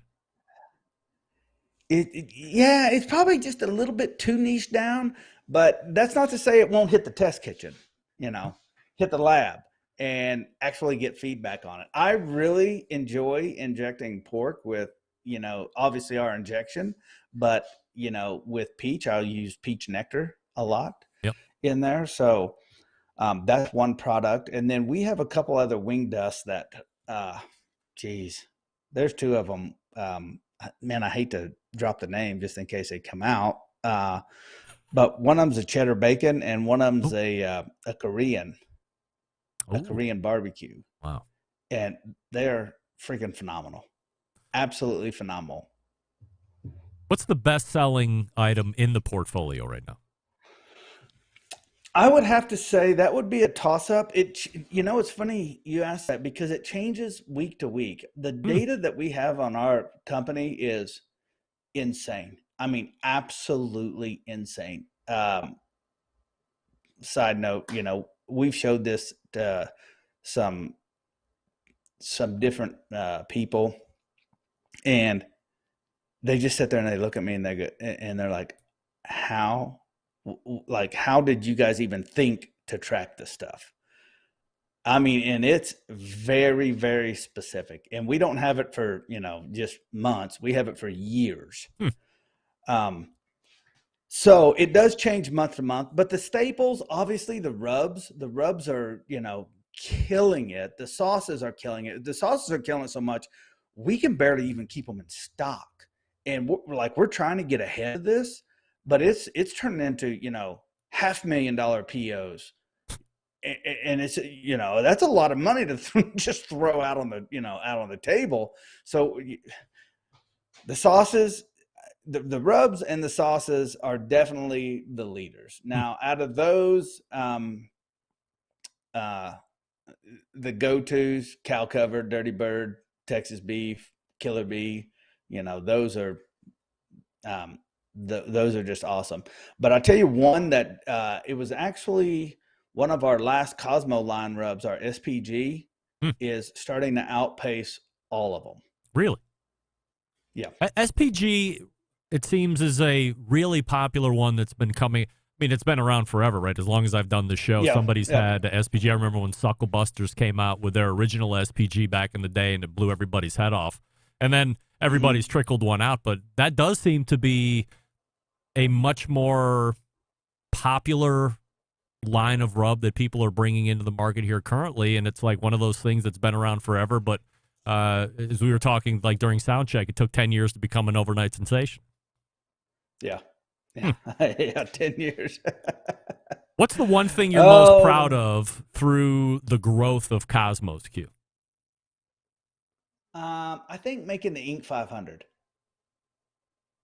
I can't remember, 20, shit, I don't even know, 2020, 2021. We made the Inc. 500. I think we spot 431 on the list, which, it is the Inc. 5000. So out of the 5,000 fastest growing companies in the country, we were spot 431. Wow. And we would have made it the next 2 years, but we just didn't apply. It turned out to be just something that, took a lot of energy and an effort. And it, on the back end, all it is just, it's just a trophy you can put on your wall, How does one stay above the noise in this highly competitive and what some might consider saturated market of rub, sauces, injections, and all that? I think keeping the main thing,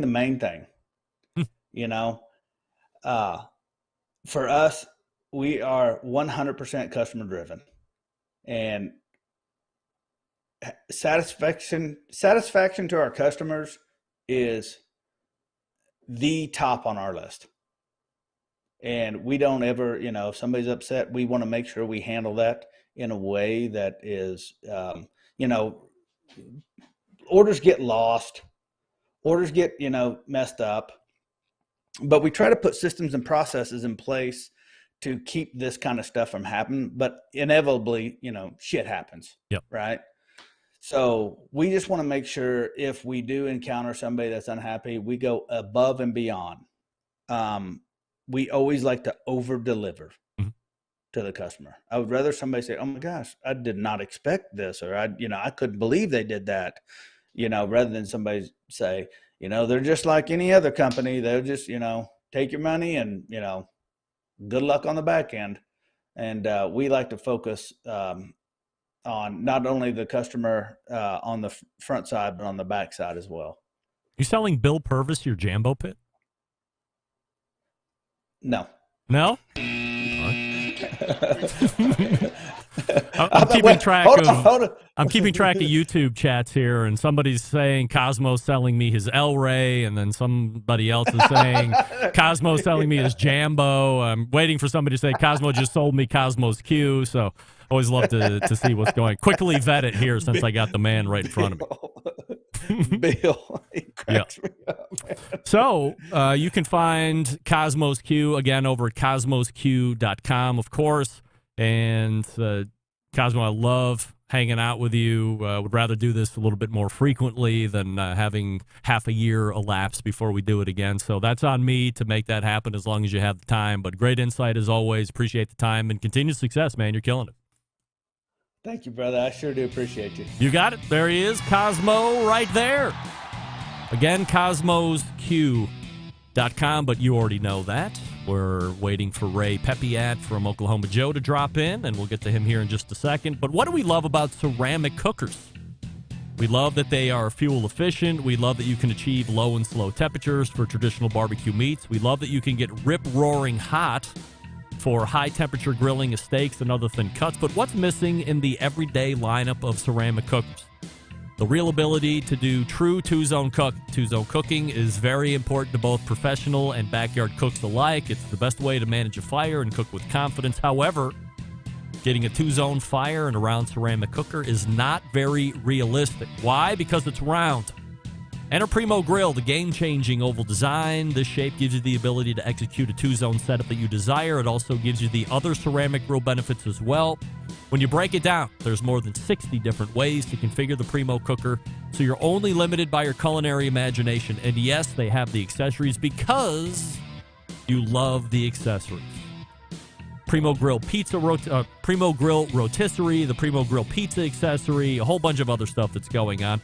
Like Green Mountain Grills, only sold through dealers. So find one near you. Locate that at primogrill.com. Visit the dealer.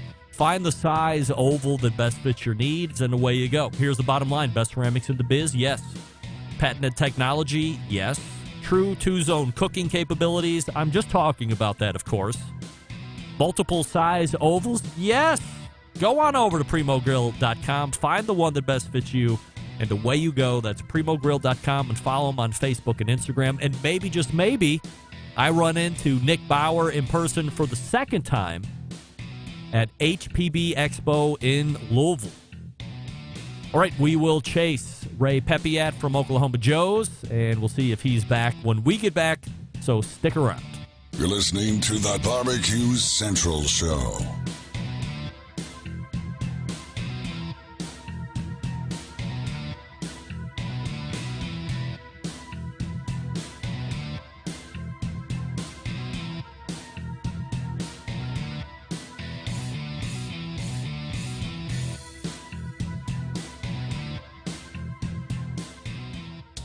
Let's get back to a guy who has more experience giving you his opinion than he actually has cooking. Once again, here's your host, Greg Rempe. We thank Darian. Oh, I can't believe I did that. His real name is Darian because Robbie. We thank Kosmo from Kosmo's Q, cosmosq.com, the website.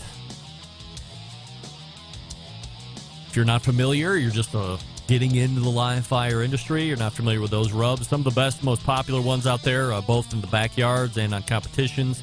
I am, of course, a little bit more partial to the Big Papa Smokers line of rubs.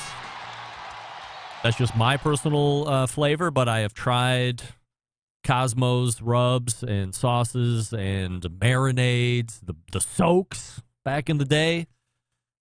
I don't know if a lot of you realize how far Darian and I go back, almost to the beginnings of the show. Like, Darian was with me, I believe, before I even started the live shows.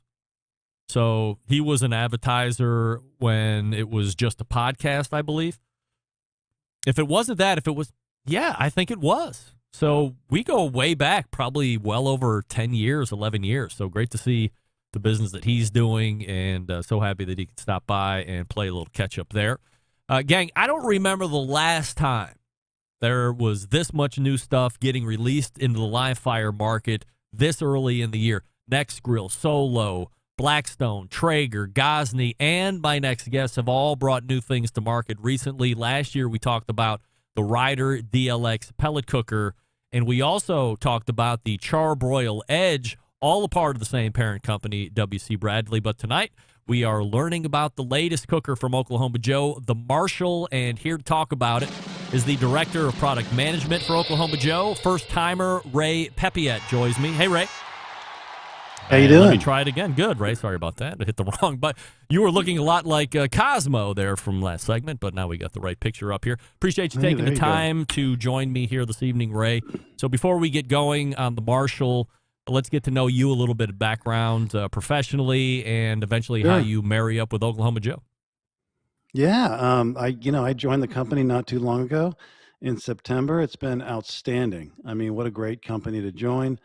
Fun team, fun product development, really working with a great brand. At the end of the day, I know you've had Joe Davidson on the show before.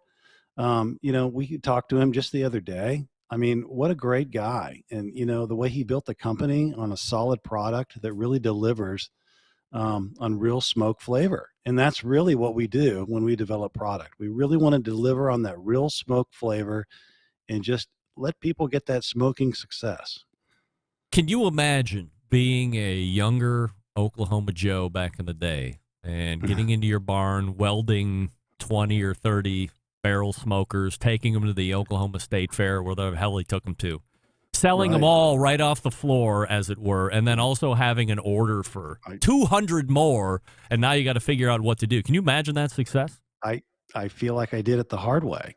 I mean, he grew up in the oil field, I think. It just like you said, welding these heavy duty rigs that just never wore out. I mean, they're the type of product that you pass down to your kids. So, I mean, we really, we take that to heart when we develop product. Like this one we're going to talk about tonight, this Marshall Centerbox smoker grill. Man, we didn't cut any corners on this unit. It's a fantastic unit, and it really does live up to that brand that Joe Davidson built. As I had mentioned in the intro, Ray, W.C. Bradley has some very big brands under it. Oklahoma Joe, obviously, Charbroil, who's been a guest here on the show a couple different times, and Sabre, of course. What's it like working with brands that could, in a sense, also be seen as competitors? It's good. We all kind of have our lanes that we play in. Sometimes we bump up against each other, but that's good. A little internal competition helps out. I think it helps us deliver better products. And the one thing that's really nice is when you mention those strong brands like Sabre and Charbroil, I mean, there's just so much, intelligence in the organization that these guys have been working on these products for a long time. So it really crosses over. We work together, and we just want to provide the best experience, for our customers. Ray Pepiat joining us here on the show from Oklahoma Joe's, the Director of Product Management. During the day, I sell Peterbilt Class 8 trucks, and for those that are a little bit truck nerdy, you would know that PACCAR is our parent company, and another brand under PACCAR is Kenworth. So much like, you have brands underneath your umbrella, we're running up against the same thing. However, we have shared engineering on some of our newer cabs. So, for instance, on our 579 or 567, if we're looking at vocational, the cab platform is the same, whether you're looking at the Kenworth side of things or whether you're looking at the Peterbilt side of things. As you look at W.C. Bradley, is there a lot of shared engineering, or does that stay pretty separate? There is some shared engineering.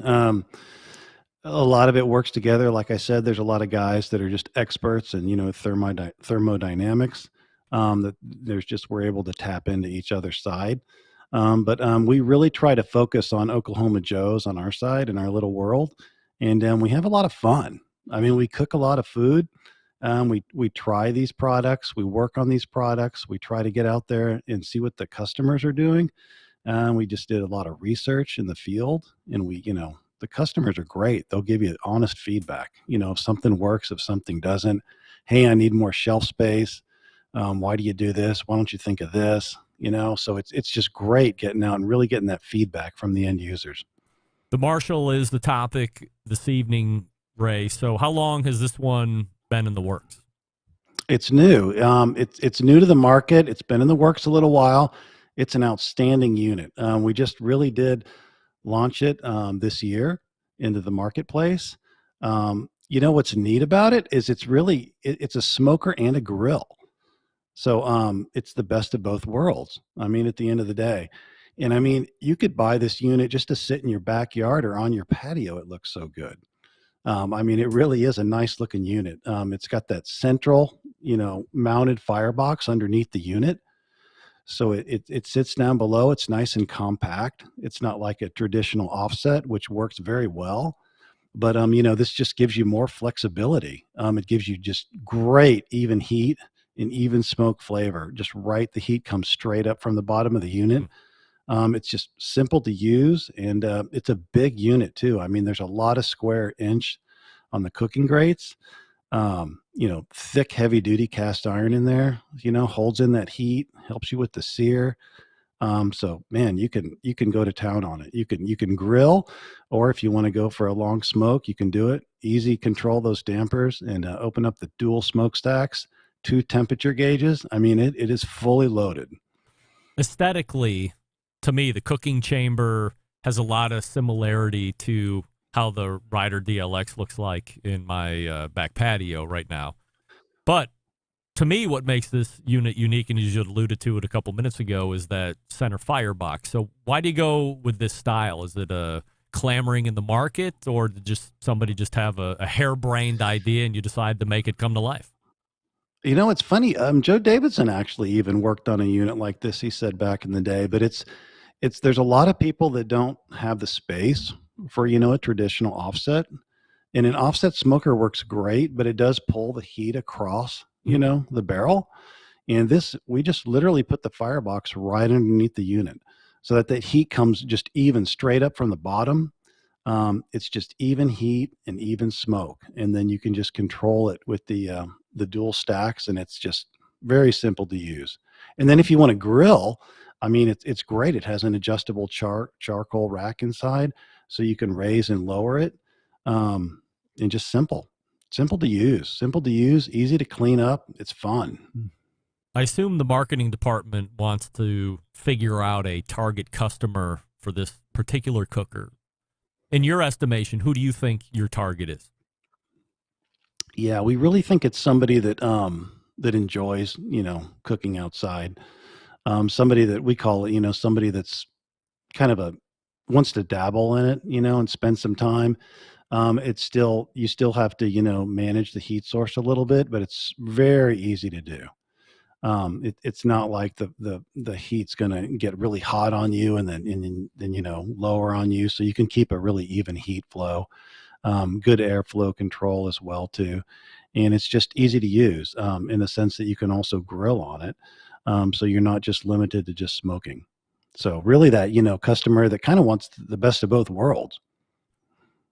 Oklahoma Joe lands on a $699 retail price.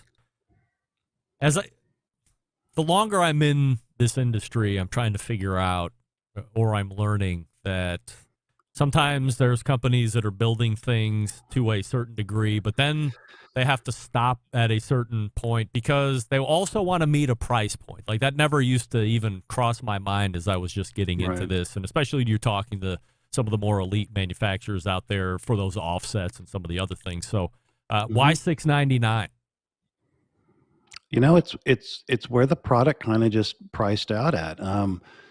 We really, you come to a point to where you go, do I cheapen the product to hit a price point, to hit a retail price, in the marketplace and drive more volume? And when we take a step back and we go, no, we're going to do what's right. We're not going to thin up the steel. It's heavy duty gauge steel. It's built to last. I actually assembled one of these over Christmas with our head of R&D. And we were in the back shop and we were assembling it. And when we got done, we kind of stepped back and we said, wow, that's quite a smoker. I mean, you feel like, wow, that's really worth it. I mean, that's something to say. There's not a lot of products where you have that satisfaction when you put it together. So that's really what we strive for at Oklahoma Joe's.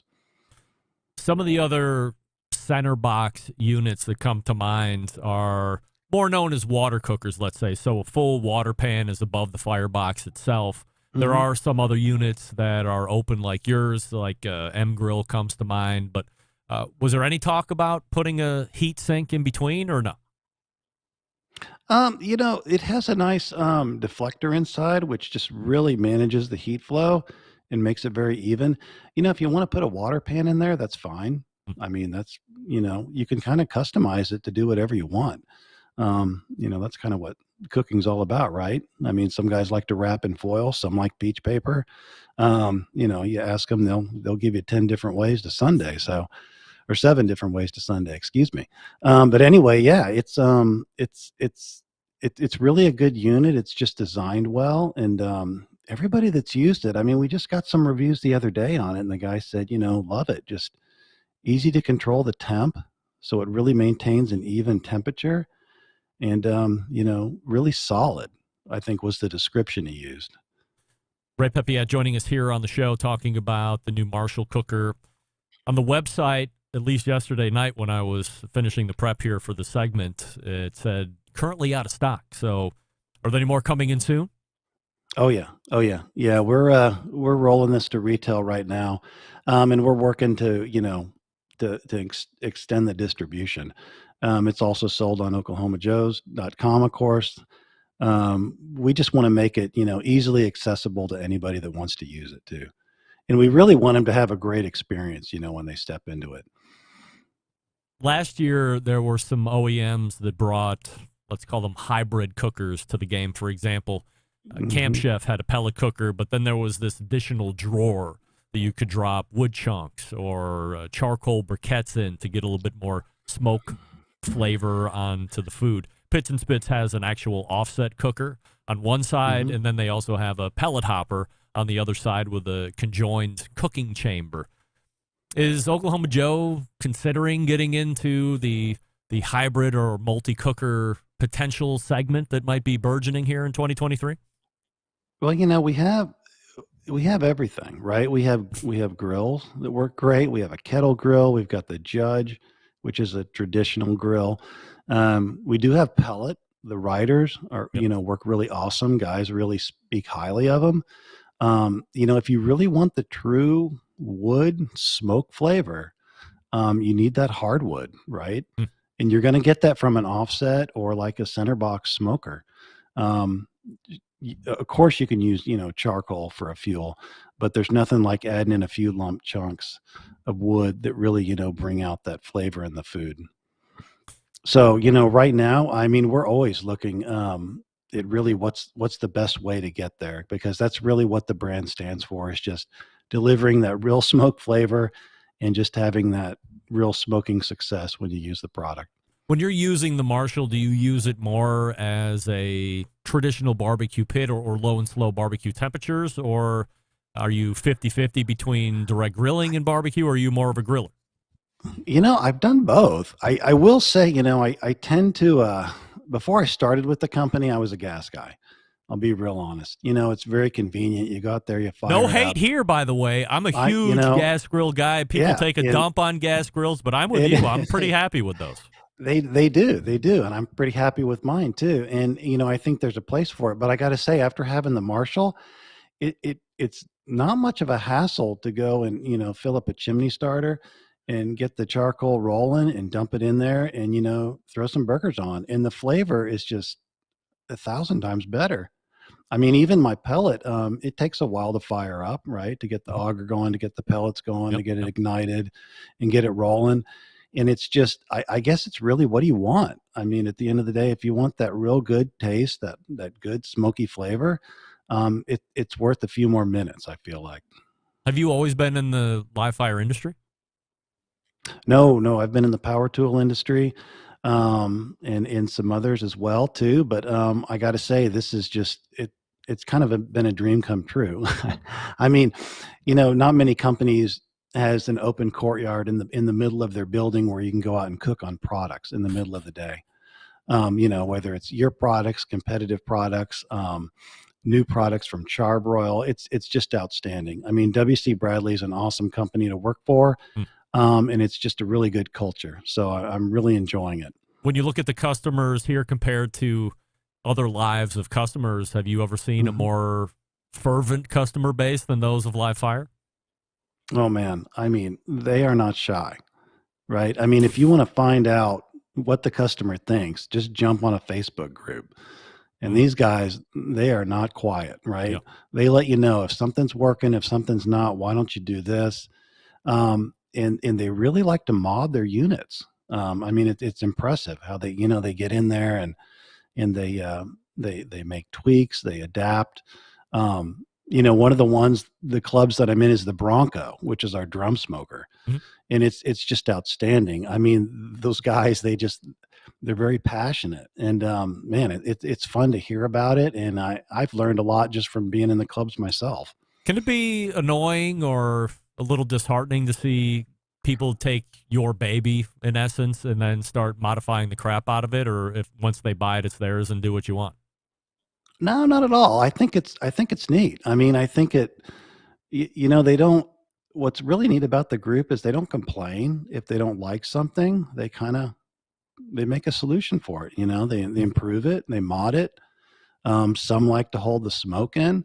a little tighter so that, seal it up with gaskets.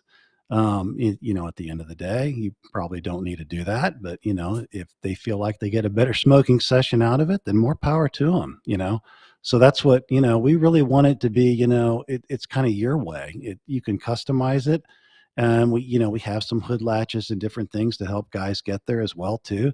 So, we just like it. We just want people to, to get in there, have fun, get out there with the family, have some time, smoke some protein, and enjoy life. As far as the industry is concerned, Ray, are you surprised with the amount of items that are being released right now? And I know as a whole, the live fire industry has really taken it in the shorts the last year or so, considering the 2 great years that had preceded that, unlike anybody had ever seen in the live fire industry. How do you see the market right now, and where do you see it trending maybe in the next 6 to 8 months?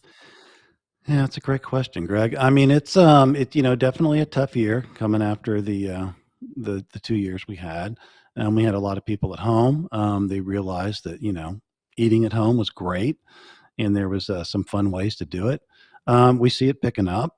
We're not stopping on our product development, which is really neat. Our company's charging full ahead with Oklahoma Joe's. So we're bringing out some new products.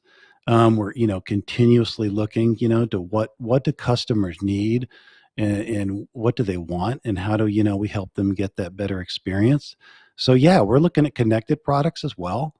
They're not just for beginners, they're for experienced people too, that really want to maintain and hold their, heat as they smoke. So we're constantly trying to look forward and, and bring, some fun and excitement to the category and really help people get into the category too. I had a different question I wanted to end on, but I was just thinking about this instead, because as you talk about constantly putting things in the hopper as far as new products are concerned, or offering something else or a little bit different or better mousetrap. 2 things that are like screaming popular right now, and they have been over the last couple of years, but they're really seeing some kind of real popularity right now is some type of a griddle, flat top cooker, let's call it, and then the high heat pizza stuff. So as you're looking at it as a company, W.C. Bradley as a whole, where do you decide to draw a line and say, if it would have been a year and a half or 2 years before where we are right now, we would have gotten into the flat top, or we would have decided to make a pizza oven. But this is the tail. We don't want to jump in and either just be flatly ignored or be the guys that are, but they're late to the game and it's really not bringing anything new. So, why bother? Does that discussion even happen? Oh yeah. Yeah. We're, there's a lot of discussion on it. We've actually, looked at these categories.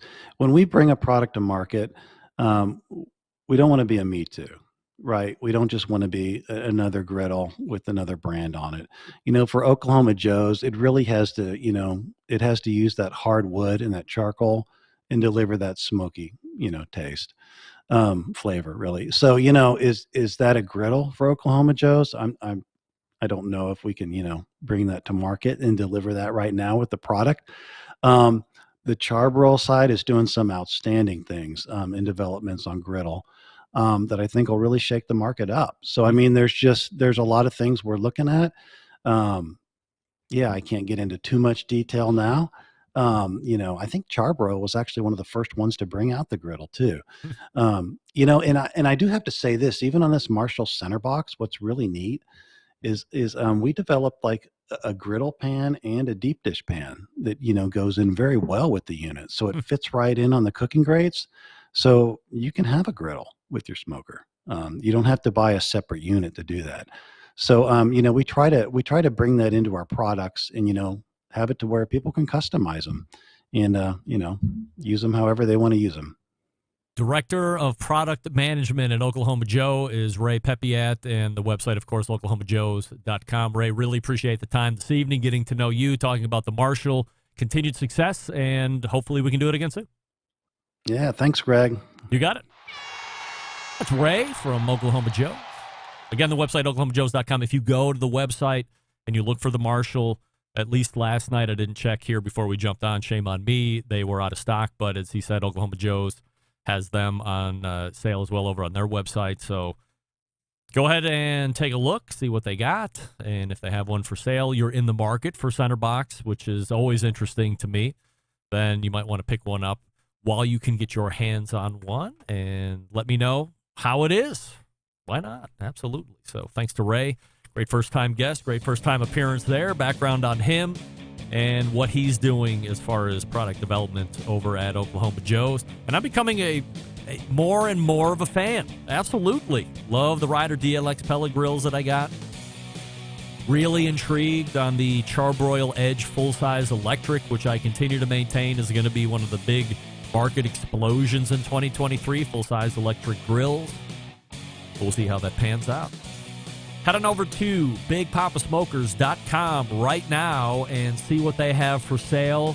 Know that everything that is currently available has been Pitmaster approved by Sterling, Big Papa Ball himself, from the award-winning American-made grills and smokers to all the rubs and seasonings. Doesn't matter if you're a backyard fanatic or a competition pro, Big Papa Smokers has something for everybody. Like the rubs and seasonings, 13 perfectly balanced flavors, transforming ordinary meals into extraordinary.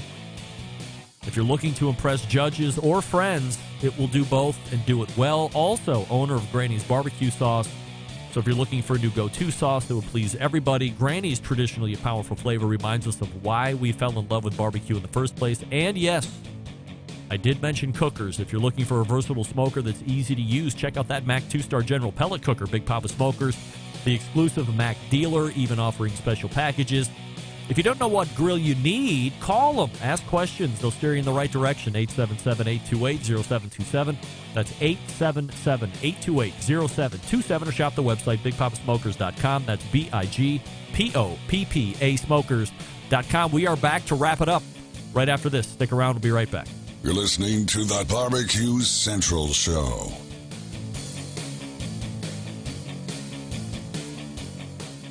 Whole packers, full racks, legs and thighs, injecting butts. If you've never heard this before, you might think you found the best XXX show ever. Let's get back to the most homoerotic host out there today, Craig Rimpey. And we thank Ray Pepiat for joining me last segment from Oklahoma Joe's, OklahomaJoes.com, the website, of course. Again, that cooker he was talking about, if you're just joining in, is the Marshall. So make sure you hit the website, learn all about that, and then you can decide if it fits the bill for you. And you might be the new proud owner of the Marshall from Oklahoma Joe's. All right, let's go ahead and work it on out as we run just a little bit over the top of the hour here, all the way back in the first hour. Meathead talked about writing that second book. In fact, he's pitching a series of 2 books. The nerve. Robert Moss joined me after Meathead, robertfmoss.com, his website, and we talked about the origins of king cake and how really they have nothing to do with Mardi Gras, but now somehow associated with Mardi Gras. It was like a Christmas cake in the beginning.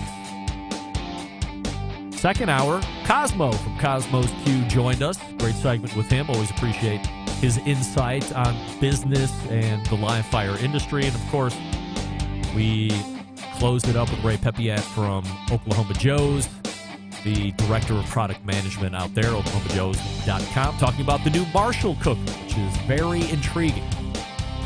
All right, big show planned for you next week. We are in week number 3, and I will give you a quick sneak peek on what you can expect next week. How about our friend Mike Lang from Another Pint Please? Yes.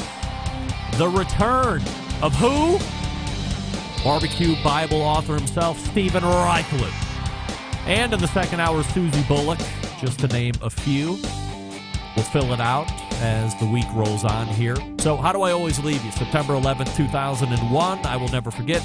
Until next Tuesday at 9 p.m. Eastern, this is your program host and proud U.S. American, Greg Rempe. Good night now.